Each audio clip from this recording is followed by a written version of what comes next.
आज जिस तरह मार्केट में बिसलेरी के नाम को तोड़ मरोड़ कर सेल किया जा रहा है, उससे पता चलता है क्यों वाटर बोतल की कैटेगरी में बिसलेरी का नाम सबसे ऊपर है।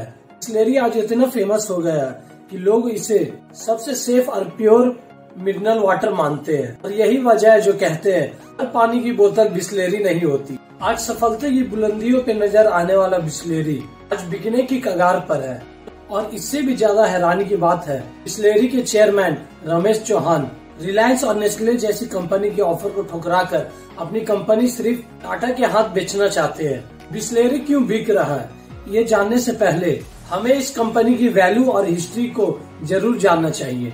आखिर ये कंपनी भारत आई कैसे और किस तरह ये विदेशी कंपनी पूरे भारत को पानी खरीद कर पीना सिखाया। बिसलेरी बेसिकली एक इटालियन कंपनी है जिसे 1965 में एलिक बिसलेरी के द्वारा इस्टेब्लिश किया गया। कंपनी 1965 में ही भारत आई, जहां इंडियन बिजनेसमैन खुसरो संतूख और डॉक्टर इजारी रोजी के साथ मिलकर इंडिया को वाटर बोतल से इंट्रोड्यूस करवाया। उस समय उन्होंने बिसलेरी का पहला प्लांट मुंबई के थाने में लगवाया था। शुरुआत के टाइम बिसलेरी ने इंडियन मार्केट में 2 प्रोडक्ट को लॉन्च किया, जिसमें एक था बिसलेरी वाटर और दूसरा था बिसलेरी सोडा। तब बिसलेरी की ये बोतल बड़े बड़े होटल में ही मिला करते थे, लेकिन बाद में फिर इसे नॉर्मल मार्केट में उतारा गया और आम भारतीयों को उस वक्त पानी खरीद कर पीना बेफजूल खर्च लगता था। ऐसे में बहुत कोशिश करने के बाद भी कंपनी अपने प्रोडक्ट को सेल करने में नाकाम रही और कुछ सालों में कंपनी की हालात इतनी खराब हो गई, नुकसान से बचने के लिए खुसरो संतूख कंपनी को बेचने का फैसला किया। इस तरह 1969 में पार्ले ग्रुप के चेयरमैन रमेश चौहान ने इस कंपनी को 4 लाख रुपए में खरीदा, जो कि उस वक्त $50,000 के बराबर हुआ करता था। रमेश चौहान का मोटिव बिसलेरी को एक सोडा ब्रांड के रूप में डेवलप करना था। इसके बाद से रमेश चौहान ने बिसलेरी का प्रमोशन ऐसा किया कि लोग इसे मार्केट में मिलने वाले सबसे प्योर और सेफ पानी के रूप में देखने लगे। हालांकि शुरुआती दिनों में इसे लोगों के पास पहुंचाना और इसके ट्रांसपोर्टेशन में काफी दिक्कत आई, क्योंकि पानी की कीमत कम थी और वजन ज्यादा, इसलिए कोई भी ट्रांसपोर्ट कंपनी बिसलेरी के ट्रांसपोर्ट के लिए आसानी से एग्री नहीं हुआ करता था। लेकिन रमेश चौहान हार न मानकर खुद के ट्रांसपोर्ट को शुरू करने का फैसला लिया।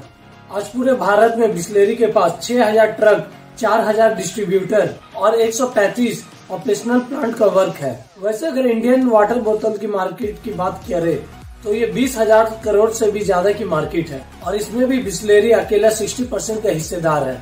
लेकिन सवाल फिर यही उठता है, आखिर बिसलेरी इतना ही सक्सेसफुल कंपनी है तो कंपनी के चेयरमैन रमेश चौहान इसे बेचना क्यों चाहते हैं। इकोनॉमिक टाइम के रिपोर्ट के अकॉर्डिंग रमेश चौहान अब 82 वर्ष के हो चुके हैं और अगले कुछ सालों से उनकी सेहत भी अच्छी नहीं रह रही, जिसकी वजह से वो अपने बिजनेस को कुछ खास टाइम नहीं दे पा रहे हैं। इसके अलावा ये कारोबार को आगे चलाने के लिए उनके पास कोई वारिस भी नहीं है, क्योंकि उनकी इकलौती बेटी जयंता चौहान अपने इस फादर के बिजनेस को चलाने में इंटरेस्टेड नहीं है। और हमने बिसलेरी के बिकने के रीजन को तो जान लिया, और आखिर में सवाल यही रह जाता है, रमेश चौहान अपनी इस कंपनी को टाटा को ही क्यों बेचना चाहते हैं। असल में रमेश चौहान अपनी इस कंपनी को बहुत ही मेहनत से खड़ा किए, तो उन्हें अपने इस बिजनेस से लगाव भी बहुत है। ऐसे में वो अपने इस बिजनेस को एक ऐसी सेफ हाथों में देना चाहते हैं कि इस ब्रांड को सफलता की और ऊंचाइयों पर लेकर जाए, क्योंकि उनका कोई अपना वारिस नहीं है। ऐसे में उन्हें इंडिया के अंदर टाटा की जैसी शायद कोई ट्रस्टेड कंपनी नजर नहीं आ रही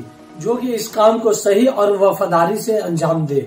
वैसे दोस्तों, आपकी जानकारी के लिए बता दे, टाटा और बिसलेरी का ये डील 6 से 7 हजार करोड़ के बीच होने की उम्मीद की जा रही है, जहां टाटा ग्रुप के टाटा कंज्यूमर प्रोडक्ट बिसलेरी को खरीदने जा रहे हैं। अगर टाटा ग्रुप ये डील कर लेती है तो वाटर बोतल इंडस्ट्री में भी टाटा ग्रुप सबसे बड़ा प्लेयर बन जाएगा। इसी तरह के इन्फॉर्मेटिव वीडियो देखने के लिए चैनल को सब्सक्राइब करें, वीडियो को लाइक करें, बेल आइकन दबाएं।